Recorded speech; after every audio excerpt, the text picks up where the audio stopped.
माँ सरस्वती को नमन करते हुए देश के लालों लालियों प्यारे मेरे नौजवानों, आप सभी क्लास ले रहे होंगे और क्लास लेते रहे, ठीक है।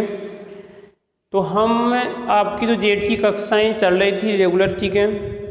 हमारी कोशिश है आपको लगभग आपकी जो एग्ज़ाम तक है लगभग बढ़िया प्रयास है, अच्छे नंबर दिलाने का प्रयास है, ठीक है। बाकी जो आपकी तैयारी आपकी होगी, ठीक है। तो देखो इसमें लगभग यहाँ पर हम कल बात कर रहे थे किसके बारे में, आपको भी मालूम होना चाहिए थोड़ा बहुत किसके बारे में बताओ रे।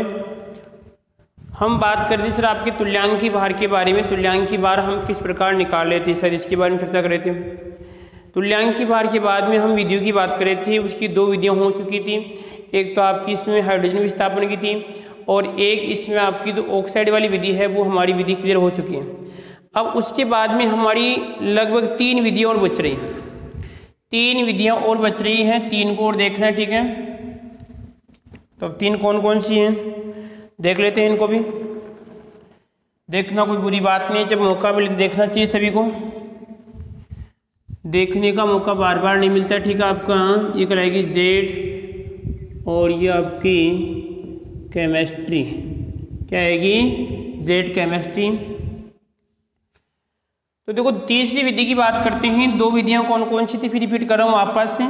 2 विधि में एक विधि थी हमारी आपकी इसमें हाइड्रोजन विस्थापन, ठीक है, जिसमें आपका हाइड्रोजन का मुख्य रोल था। यानी कहने का मतलब उसमें क्या होगा, हाइड्रोजन आप उसके साथ बाहर निकलेगी, हाइड्रोजन होगी तो ठीक है, हाइड्रोजन गैस बाहर निकलती है, उसके आधार पर क्या करते हैं उसका तुल्यांकी भार हमें निकालते हैं। उसके बाद में कौन सी थी, एक ऑक्साइड विधि। और ऑक्साइड का कल मैंने आपको क्वेश्चन भी दिया था।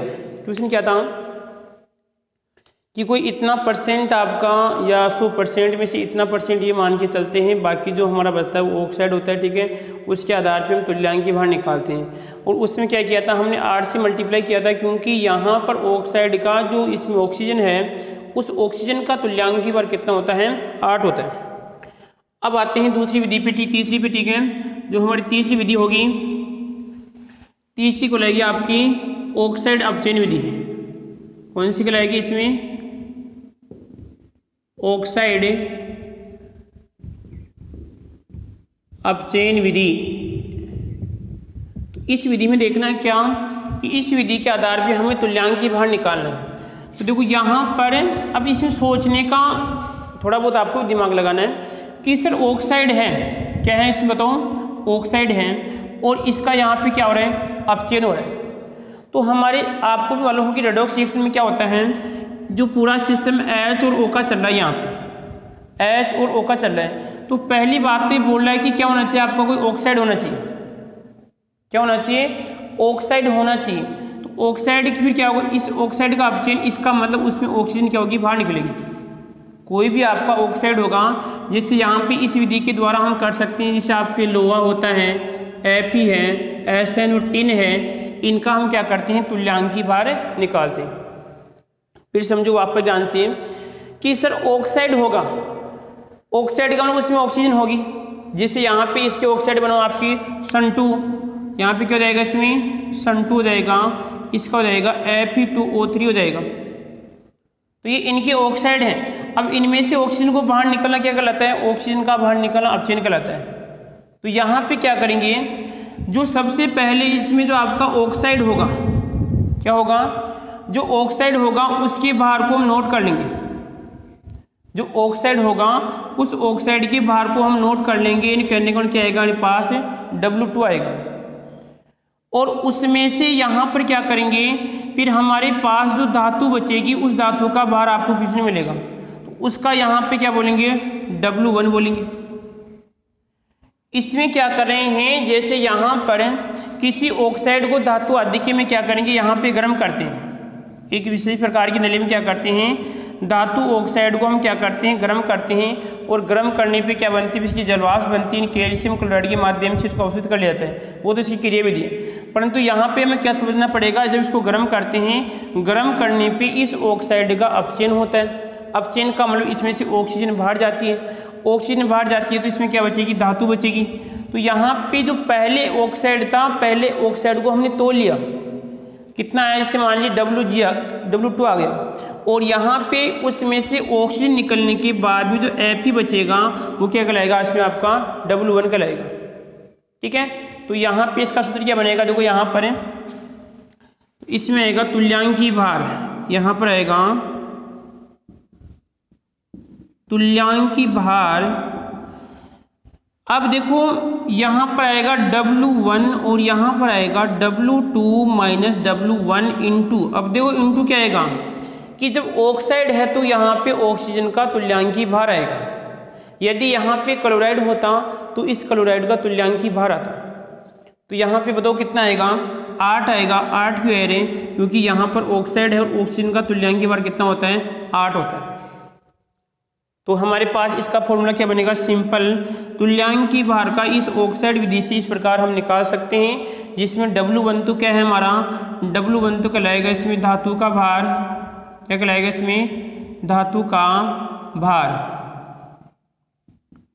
और यहाँ पे आएगा, ये आएगा इसमें ऑक्साइड का भार, धातु ऑक्साइड का भार।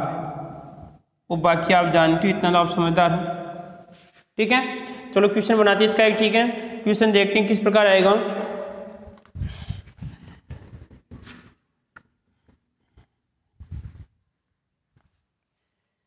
क्वेश्चन देखो इधर, एक धातु ऑक्साइड में, देखो इन विधियों में सिस्टम क्या है, यदि मैं आपको ऐसे बोल दूं कि वो कॉपर ऑक्साइड है तो आप डायरेक्ट इस कॉपर का तुल्यांकी भार निकालेंगे, ये काम क्यों करेंगे आप डायरेक्ट। क्वेश्चन ऐसे आएगा कि एक धातु ऑक्साइड में, एक धातु ऑक्साइड का, ऐसे लिखो, एक धातु ऑक्साइड का भार 8.1 ग्राम है, 8.1 ग्राम है, तथा इसमें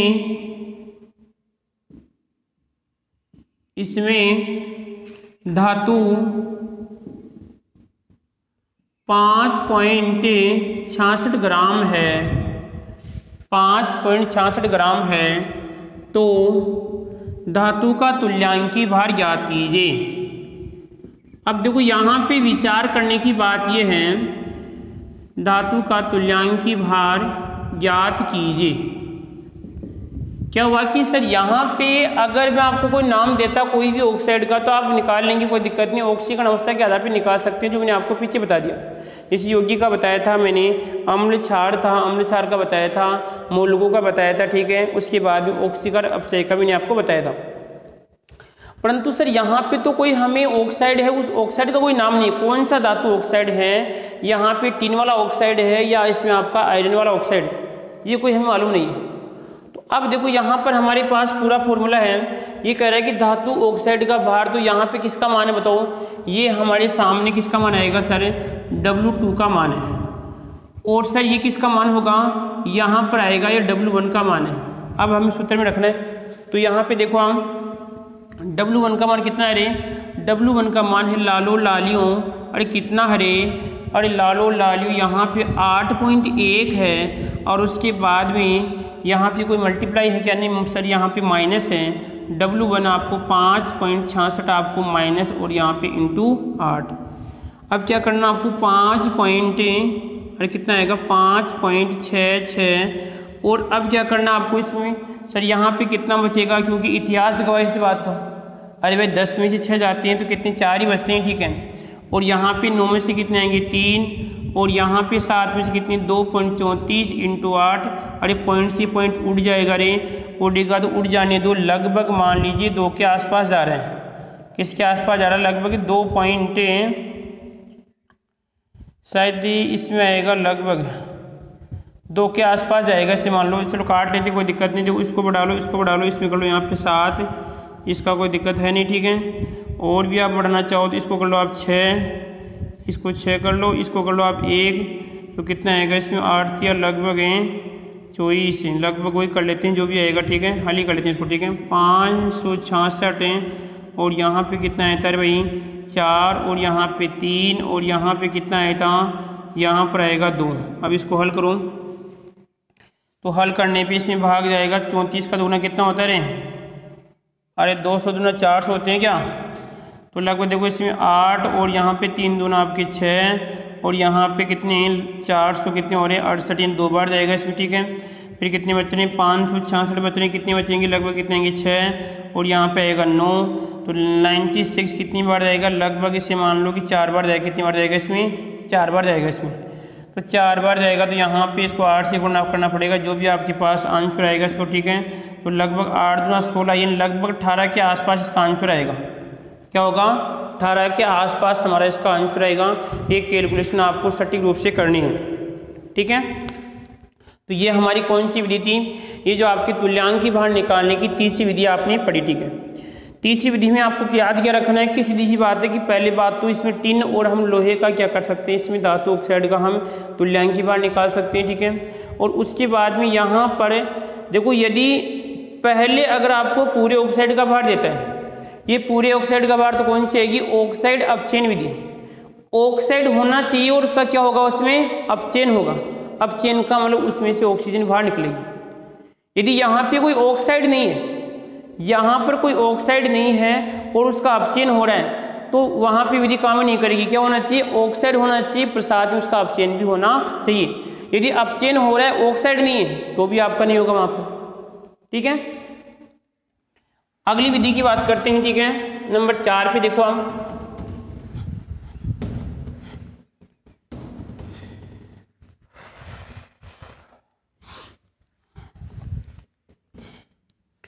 नंबर 4 पे देखना कौन सी आती है हमारी। तो नंबर 4 पे आएगी इसमें क्लोराइड विधि। कौन सी आएगी, क्लोराइड विधि। उसको देखना, तो क्लोराइड नंबर 4 लगाते हैं, यहाँ पे आएगी रे क्लो और आपका ये राइड। इस क्लोराइड विधि में क्या करना पड़ता है, तुल्यांक की एक बात तो स्पष्ट है कि इसमें सर क्लोराइड तो होना ही चाहिए। तो हम पहले ही नोट कर देते हैं कि सर यहाँ पे मल्टीप्लाई में कितना आएगा, 35.5 आएगा, क्योंकि क्लोराइड है और क्लोराइड का तुल्यांक की बार 35.5 होता है, ये बिल्कुल जानकारी है। दूसरी बात सर, इसमें भी वही सिस्टम है जो पहले था, W1 यहाँ पे आएगा W2 माइनस W1, ये लो सर बन गया।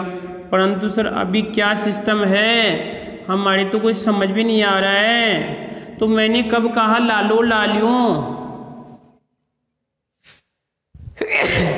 शायद कोई याद कर रहा आज। अरे कौन याद कर रहा है, छींक आ रही है, पता नहीं कौन याद कर रहा है, जो भी है। तो यहाँ पे देखो याद करने वाला जो भी है अपना वो भी काम कर रहा है याद करने का। तो देखो तुल्यांक की भार निकालें, तो तुल्यांक की भार का मतलब, हाँ इसमें देखना क्लोराइड में, इसमें क्या होगा, सबसे पहले जो हमारे पास धातु होगी क्या होगी। अब धातु कौन कौन सी हो सकती है, जैसे आपका पोटेशियम है और यहाँ पे सोडियम है और Ag है, Ag। इनका यदि हमें तुल्यांक की भार निकालना है तो जब ये क्लोराइड के साथ, जैसे मान लीजिए ये लाला इस लाली के साथ जुड़ रहा है, तो जुड़ने के बाद में ये KCl बना रहा है। हमने क्या किया, इस लाला और लाली को एक परसोलिन जो आपकी डिश थी उसमें यहाँ पे दोनों को डाल के गर्म करते हैं। गर्म करने पे दोनों मिल जाते हैं और मिलने के बाद में आपको पता है घटना घटती है और क्या बनता है, यहाँ पे KCl बनता है। ये बात सही है, परंतु हमें ये भी तो जानकारी करनी है कि इस लाला का कितना यहाँ पे, इस लाला का तुल्यांक की भार कितना आएगा, ठीक है। तो हम क्या करेंगे, जब हम इसमें तुल्यांक की भार इस परसोलिन डिश में इस लाला जी को यहाँ पे मिला रहे थे, तो पहले ही हमने इस लाला जी का भार देख लिया। इस लाला जी का भार हमने देख लिया, भाई इस लाला जी का भार कितना है, तो मैंने इसको क्या मान लिया, W1 मान लिया। उसके बाद में दोनों से जो बनेगा प्रोडक्ट बन रहा है उसका हमने भार नोट किया। घटना घटने के बाद में भी हमने इसको नोट किया, तो यहाँ पे भी उसको क्या बोला मैंने, W2 बोला। समझे बात इसमें। अरे भाई ये कोई प्याली थी, क्या थी, ये कोई प्याली थी, ठीक है। इस प्याली के आपका जग है, ठीक है, थोड़ा बहुत इसको उपयोग कर लेते हैं, सामने रखा हुआ है। हाँ बिल्कुल सही है, पानी है ये जल नहीं, ठीक है। तो मान लीजिए ये आपके पास जग था, इस जग में आपने किसको मिलाया, लाला जी को मिलाया। लाला जी यहाँ पे कौन थी, जैसे आपका पोटेशियम।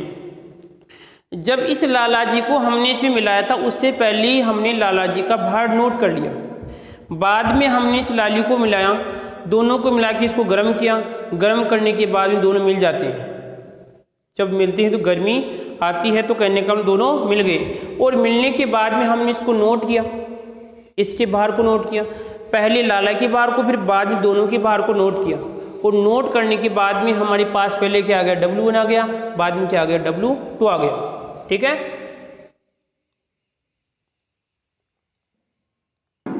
अब देखो आगे। अरे कोई दिक्कत इसमें, वही फॉर्मेट है। अरे भाई इसमें करना क्या है कि सर इसमें चेंज ये हुआ आपकी बात, वहां पे सर कल ऑक्साइड का था तो यहाँ पे ऑक्सीजन का 8 था, यहाँ पे कितना है 35.5। अब देखो समस्या क्या होगी आपकी, यदि मान लीजिए पहले वाला क्वेश्चन है, इसी प्रकार से मान लो क्वेश्चन आ रहा है आपके सामने, एक क्लोराइड यहाँ पे करेंगे, इसमें धातु क्लोराइड यहाँ पे लिखूंगा, क्वेश्चन बना रहे हैं देखो यहाँ पे धातु क्लोराइड, धातु क्लोराइड में अब धातु यानी जो पहले मिला रहे थे उस धातु का भार, उस धातु का भार कितना है 2 ग्राम कितना है 2 ग्राम है, तथा अब दोनों मिल गए, दोनों को मिला दिया हमने जबरदस्ती की, दोनों के साथ उसको गर्म किया, तो दोनों को मिलाया तो उस स्थिति में उनका भार कितना हो गया, यानी यहाँ पे कहलाएगा धातु ऑक्साइड में धातु का भार, और यहाँ पे कहलाएगा इसमें धातु क्लोराइड, धातु क्लोराइड का भार। अब आप मेरे को इससे बताओ रे कि जब ये पहले अकेले लाला जी का भार था, बाद में जब लाली भी आ गई तो बताओ भार बढ़ेगा घटेगा, थोड़ा बहुत तो बढ़ना चाहिए ना भाई। इसका मतलब ये नहीं कि कोई सामने वाली कोई आ रही बिल्कुल कमजोर है तो भी उसका प्रभाव तो है, तो भार बढ़ेगा इसमें। तो यहाँ पे उसका भार कितना हो गया 2.65 ग्राम, कितना हो गया 2.65 ग्राम हो गया। तो अब देखो क्या कहते, तो कहते ना वैसे जोर से तो यहाँ पर तुल्यांकी भार ज्ञात कीजिए, किसका निकालना है, इस धातु जी का हमें तुल्यांकी भार निकालना है। तो तुल्यांकी भार ज्ञात करेंगे तो सर हमारे पास ये तो क्या है बताओ, ये तो सर आपका W1 है और ये आपका क्या है इसमें W2 है, तो इनको हल कर लो रे भाई। यहाँ पे आएगा W1, यहाँ पे आएगा W2 माइनस W1 और यहाँ पे कितना आएगा 35.5। अब देखो इसमें कौन सी स्थिति में सर हम 35.5 लगाएं, कौन सी स्थिति में हम यहाँ पे 8 लगाएं। 8 तो यहाँ पे जब स्पष्ट बोलेगा ऑक्साइड उस स्थिति में तो यहाँ पर आपको 8 चिपकाना है, और यदि क्लोराइड बोलता है तो उस स्थिति में यहाँ पर आपको 35.5 चिपकाना है, इस बात का ध्यान रखना है। अब यहाँ पे मान रख दो फुर्ती से, तो मान रखो रे भाई सर W1 का मान कितना है 2 है, और सर उसके बाद में यहाँ पे कितना रे, यहाँ पे इसका 2.65 है और -2, और यहाँ पे कितना आएगा रे 35.5 आएगा।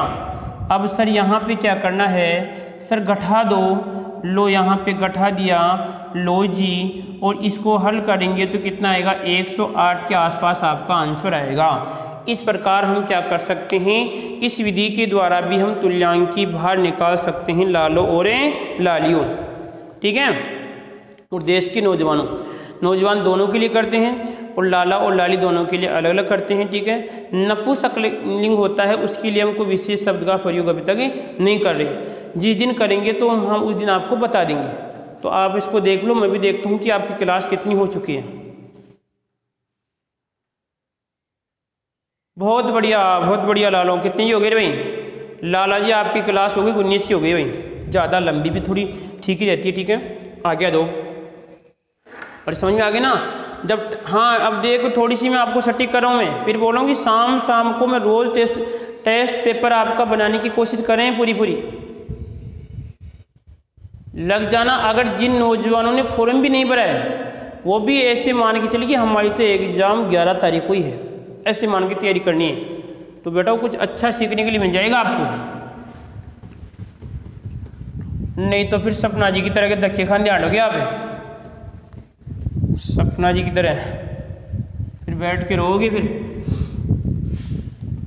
अगली कौन सी है सर, हमने पहली कौन सी पढ़ी, हाइड्रोजन का विस्थापन पढ़ी।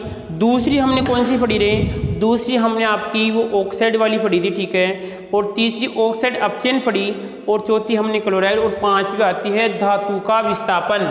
ध्यान रखना लाला जी और लालो, यहाँ से थोड़ा बहुत सावधान रहना। इसमें यह आएगा इसमें धातु का विस्थापन। इसमें क्या करना पड़ेगा लालो, देखो ध्यान से इधर, इसमें देखो धातु का विस्थापन में देखो नाम से ही हो रहा है कि सर इसमें कुछ ना कुछ तो गड़बड़ है। देखो विस्थापन, उसके उस स्थान पे यह आएगा और उसके स्थान पे यह आएगा, अदला और बदली, अदला और बदली, उसके स्थान पे वो आ जाता है, उसके स्थान पे वो हो जाता है, बोले तो उल्टा और ये उल्टा, उल्टे का उल्टा उल्टा, और आपको मालूम उल्टे का उल्टा उल्टा ही होता है, ठीक है। तो यहाँ पे क्या होगा, धातु का विस्थापन होगा। अब धातु का विस्थापन किस प्रकार होगा, तो थोड़ी बहुत आपको याद होगी विद्युत रासायनिक श्रेणी। यहाँ पे काम कौन आएगी रे, विद्युत रासायनिक श्रेणी यहाँ पे काम में आएगी। विद्युत रासायनिक और आपकी ये श्रेणी यहाँ पे थोड़ी बहुत काम में आएगी, ध्यान रखना। और ध्यान रखना फिजिकल केमिस्ट्री में बार बार परेशान करती है विद्युत रासायनिक श्रेणी।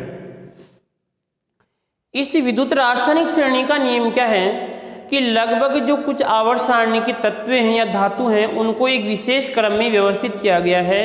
उनकी यहाँ पे गतिशीलता के आधार पे, इलेक्ट्रोड विभव के आधार पे इनको व्यवस्थित किया गया है। सबसे बीच में आपका हाइड्रोजन है, ठीक है, उसके बाद में नीचे आपकी बात करते हैं जिससे आपका Ag आता है, ठीक है। तो इस प्रकार जिसका इलेक्ट्रोड वो बीच वाले का यहाँ पे हाइड्रोजन को क्या मानते हैं, जीरो मानते हैं। जब आप फिजिकल पढ़ेंगे तो हम आपको इसके बारे में और भी बताएंगे। तो इस सारणी के अंदर इसमें कुछ धातुओं का नाम लिख रहा हूँ, जैसे यहाँ पर आपका ये कैल्शियम है जो बोले तो 20 पे, देखो परमाणु क्रमांक है ना, ये साथ साथ ही बोलिया करो एक बार, साथ साथ ही जो खेली खत्म होने के बाद में याद तो करनी पड़ेगी, ठीक है। जैसे कैल्शियम है आपका, यहाँ पे मैग्नीशियम है, Zn है, Fe है, और यदि मैं बात करूँ यहाँ पे से मान लो एक Fe के बाद में सन, और यहाँ पर आएगा Ag, और यहाँ पे Au। ये कुछ यहाँ पे धातुएं हैं, और इन धातुओं का जैसे यहाँ पे एक क्रम है विस्थापित करने का, यानी कौन सी क्रियाशील, यानी क्रियाशीलता का क्रम। किसका क्रम, क्रियाशीलता का क्रम। इसका मतलब क्या है, ऐसे बताओ, जो ज़्यादा चंचलाटी व्यक्ति होगा, जो ज़्यादा बदमाश होगा, वो क्या करेगा, या तो किसी कैसे करेगा, बार बार बदमाशी करेगा, ठीक है। जैसे मैंने भी क्या किया, एक बार कोचिंग के अंदर एक नौजवान छोटा सा बिल्कुल, ठीक है, तो वो नौजवान क्या करता है कि जैसे मान लीजिए पास वाले विद्यार्थी को, उसको कहने का मेरे को कॉपी चेक करा के आया, ठीक है, मेरे पास जैसे कॉपी चेक करा के बैठा तो उसने क्या किया, पास वाले भी चंचलाटी विद्यार्थी ने उसके नीचे क्या कर दिया, अपने हाथ को रख दिया। फिर कहता है कि देखो सर उसने मेरे हाथ को दाब लिया। इसका मतलब क्या था कि चंचलाटी व्यक्ति था, उसको जगह चाहिए थी। फिर मैंने उसको उठा के साइड में बैठाया कि तू यहाँ से खड़ा हो जा, और फिर क्या करता है, एक बदमाशी उसकी ये वाली बदमाशी बार बार, तो उसकी चंचलाट थी, उसमें चालकता थी, यानी कहने का उसमें क्या था, क्रियाशीलता का गुण क्या था, इसमें ज़्यादा था। तो क्रियाशील व्यक्ति उस कम क्रियाशील को वहाँ से भगा देता है, भाई तेरा क्या काम है, यहाँ पर तो मेरा काम है। आपको भी मालूम है, ठीक है, कि आप भी अगर मान लीजिए किसी के साथ अगर जुड़ रहे हैं, यदि आप कम क्रियाशील हो तो आपको कोई भी वहाँ से धक्का देगा, भगा देगा, आपके स्थान पर वो आ जाएगा। तो यही सिस्टम यहाँ पर है कि यहाँ पे जो मैं लगभग 4 या 5 जो लगभग 6-7 आपने धातु लिखी है, इसमें सबसे अधिक क्रियाशील धातु कौन सी है, ये आपकी सबसे अधिक क्रियाशील है। उसके बाद में ये है, फिर ये क्रियाशील है, फिर ये क्रियाशील है, और ये क्रियाशील, और आपकी ये क्रियाशील धातु। क्रम पूछ सकता है कैसे भी कि सबसे क्रियाशील कौन सी है, कौन सी है, आपको आगे पीछे नहीं है, कौन सा क्रम सही, ऐसे भी आपको पूछ सकता है। तो क्रियाशीलता का सबसे क्रियाशील ये है। और आपकी अगर हम बात करते हैं तो यहाँ पर आएगा एक कॉपर रहेगा, इसमें क्या रहेगा, इसमें कॉपर आएगा, क्या यहाँ पे से मान लो कॉपर आ जाएगा, ये लो कॉपर आ जाएगा, ठीक है, और यहाँ पर ऐसे मान लो क्या जाएगा, आपका Ag आ गया। तो अब देखो यहाँ पर यदि मान लीजिए ऐसे कोई दो, मैं इन दोनों की बात करूँ, जैसे मान लीजिए इन दोनों की बात करते हैं, कॉपर और Zn की बात करते हैं, ठीक है। तो जैसे यहाँ पे लिखा मैंने CuSO4 और यहाँ पे लिखा मैंने Zn और यहाँ पे लिखा, बेचारा कॉपर किसी के साथ कैसे भी एडजस्ट था, इस सल्फेट के साथ बेचारा अपना काम चला रहा था, परंतु इस बदमाश और क्रियाशीलता से ये बात रह नहीं गई, तो यहाँ पे इसने क्या किया, इसको यहाँ से धक्का मार दिया और यहाँ पे क्या बन जाएगा, ZnSO4 बनता है और यहाँ पे क्या बन जाएगा, इसमें आपका ये बेचारा क्या करता है, बाहर निकल जाएगा, फिर और किसी का इंतजार करेगा। इसी प्रकार मैं कहूँ कि जैसे आपका CuSO4 अरे भाई कमजोर के सभी लागू होते हैं, तो यहाँ पर देखो Fe भी अपना इसको रोज दिखा रहे हैं, Fe भी इसको अपना जोर दिखा रहे हैं और क्या बोल रहे हैं, हट जा यहाँ से, तेरा क्या काम है लल्लू, तेरा क्या काम है, ये लो इसको यहाँ से भगा दिया। देखो तो इसका मतलब ये हुआ कि सर ये यहाँ पर इसको भगा रहा है, ये यहाँ पे इसको भगा रहा है, तो इन दोनों में कौन क्रियाशील है, ये अधिक क्रियाशील है, इन दोनों में कौन क्रियाशील है, आपका ये अधिक क्रियाशील है। तो इसका मतलब क्या होगा कि जो अधिक क्रियाशील धातु होगी कम क्रियाशील धातु को विस्थापित कर देती है, इसे हम धातु विस्थापन विधि कहते हैं। ठीक है, अब देखो यहाँ पे छोटा सा याद रखना कि इसमें क्या होता है कि इसका रंग कैसा होता है, नीला होता है, इसको हम नीला तोता भी कहते हैं। ठीक है, जब ये इसके साथ रिएक्शन करता है Fe के साथ, इसका रंग कैसा हो जाता है, भूरा हो जाता है। कैसा हो जाता है, भूरा। और यहाँ पर आपको अवक्षेप के रूप में क्या होता है, दिखाई देता है। जो आप छोटी कक्षाओं में जब आप 8th में थे या लगभग कहने का मतलब 10th में, तो उस समय आपने कहने का उन्हें प्रयोग पढ़ा होगा, ये वाला प्रयोग आपने 10th में पढ़ा होगा, ये आपका 8th में पढ़ा होगा। ठीक है, और यदि आपने 11th में भी आपने इस प्रयोग को देखा होगा। ठीक है, तो यहाँ पर क्या था, इसमें भूरा अवक्षेप प्राप्त होगा। क्वेश्चन बन सकता है कि जब ये दोनों यहाँ पे रिएक्शन करवाते हैं और यहाँ पे भूरा अवक्षेप प्राप्त होता है, तो इसका कारण क्या है। जब कॉपर सल्फेट के विलयन में Fe धातु को डालते हैं तो कुछ समय पश्चात नीला रंग यहाँ पे भूरा हो जाता है, तो इसका कारण क्या है। इसका कारण क्या होगा कि यहाँ पे अधिक क्रियाशील धातु कम क्रियाशील धातु को विस्थापित कर देती है, उसके स्थान पे आ जाती है। या ऐसे ही पूछ सकता है कि इन दोनों में इस प्रकार को रिएक्शन लिख देगा, उसके बाद पूछेगा इनमें से कौन सी अधिक क्रियाशील है, कौन सी कम क्रियाशील है। और भी क्वेश्चन बनेंगे जो रेडक्शन देखेंगे, यहाँ पे किसका ऑक्सीकरण हो रहा है, किसका इसमें अपचयन हो रहा है। तो इतना समझ गए। परंतु सर हम तुल्यांक की बार कैसे निकालेंगे, तो देखो तुल्यांक की बार निकालने का बिल्कुल इसमें सिंपल फॉर्मेट है। इसका क्या है, यहाँ पे देखिए कि विस्थापित करने वाली धातु का भार क्या आएगा इसमें। अगर यहाँ पे आएगा, हम क्या निकाल रहे हैं, तुल्यांक की बार निकाल रहे हैं, तो यहाँ पर आएगा विस्थापित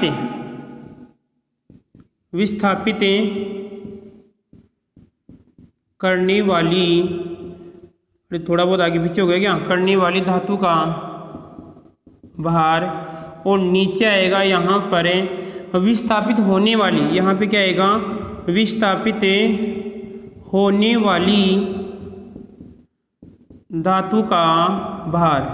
तो अब सर यहाँ पे ये बराबर होंगे किसके, विस्थापित करने वाली धातु का भार, और यहाँ पर आएगा इसका ही तुल्यांकी भार। इसी का क्या आएगा, यहाँ पे तुल्यांकी भार आएगा, और यहाँ पे क्या आएगा, इसी का तुल्यांकी भार आ गया। अरे समझे क्या, विस्थापित करने वाली धातु का भार और विस्थापित करने वाली धातु का तुल्यांकी भार। इसी प्रकार यहाँ पे विस्थापित होने वाली धातु का भार और विस्थापित होने वाली धातु का तुल्यांकी भार। देखो मतलब क्या है, क्योंकि मैंने आपको पहले ही बता दिया कि जब रासायनिक रिएक्शन होती है तो उस समय तुल्यांकी भार ही आपस में अदला बदली होता है। तो ये कह रहा है कि यदि इनका भार अनुपात में किसके बराबर होता है, तुल्यांकी भार के बराबर होता है। ये बात ध्यान रखना कि धातुओं का भार उसके तुल्यांकी भार के एक निश्चित अनुपात में होता है।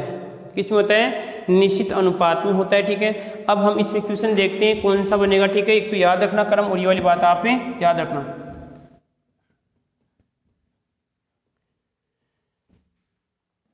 क्वेश्चन इस प्रकार है कि जैसे मान लीजिए एक प्रयोग में हम कह सकते हैं, कोई भी क्वेश्चन बना लो ऐसे, एक प्रयोग में आयरन सल्फेट में आयरन का भार, एक प्रयोग में आयरन सल्फेट में आयरन का भार 1.40 ग्राम है, तथा कॉपर सल्फेट में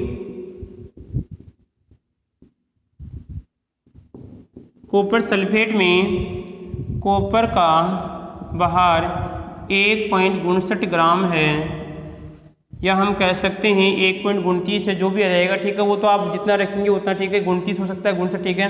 हमें तो क्वेश्चन का ढंग समझना है, तरीका समझना है, हमें इनको याद नहीं करना है। तथा आयरन का, यहाँ पे आएगा इसमें आयरन का तुल्यांकी भार 28 है, तो कॉपर का तुल्यांकी भार ज्ञात कीजिए, तुल्यांकी भार ज्ञात कीजिए ला लो। ये आपको बात याद करनी है। देखो इसमें हमें सर कितने 4 चाहिए, 1 2 3 और 4 चाहिए। अब 4 में से हमें 3 तो मिल गए, 3 कौन कौन मिल गए भाई? 3 देखो सर, इसमें आयरन का यहाँ पे भार दे रखा है, तो आयरन और यहाँ पे कॉपर, तो पहले हमें देखना है कि इन दोनों में से कौन अधिक क्रियाशील है। तो इसमें आयरन अधिक क्रियाशील है, तो विस्थापित करने वाली कौन कहलाएगी? इसमें आयरन कहलाएगी। तो यहाँ पर आएगा इसमें आयरन का कितना रे 1.440 ग्राम है। विस्थापित होने वाली क्योंकि कम क्रियाशील है Fe, तो ये सॉरी कॉपर, तो यहाँ पे कितना है इसका बताऊँ 1.59, और मल्टीप्लाई में नहीं आएगा, किस में आएगा सर? यहाँ पे बराबर में है, तो यहाँ पे किस में आएगा? बराबर में आएगा। पहली बार यहाँ पे कोई मल्टीप्लाई में नहीं आ रहा है, कौन सी विधि में? विस्थापन विधि के अंदर। अब यहाँ पे तुल्यांकी भार किसका आएगा? विस्थापित करने वाली का। तो बताओ विस्थापित करने वाली का है या होने वाली का है? तो यहाँ पे देखो आयरन का मतलब विस्थापित करने वाली का, तो यहाँ पर आएगा इसमें 28 आएगा, और यहाँ पर आएगा कितना सर? x मान लो। x मानने के बाद में आप जो भी हल करेंगे कितना आएगा रे? थोड़ा बहुत तो आप भी तो करोगे ना कुछ। अरे ना ना ना सर, हमें तो कुछ मत दो आप, तो फिर किसको दे बताओ रे? ये इसके नीचे आ जाएगा, इसमें यहाँ पे आएगा 1.4, और ये दोनों अगर इसके मल्टीप्लाई होते हैं ये ऊपर जाएगा, तो यहाँ पर आएगा 1. कितना आएगा रे? 5 9, और यहाँ पर आएगा इसमें आपका x मान लो, ठीक है। तो दोनों कट जाएंगे, यहाँ पे कितना आएगा? 0.2 आएगा, और इसका दूना कर दो, कितने होते हैं? और कितने होते हैं? 8, और तीसरा आपका 31, कितना आएगा बताओ? ये आएगा इसका आंसर, ठीक है।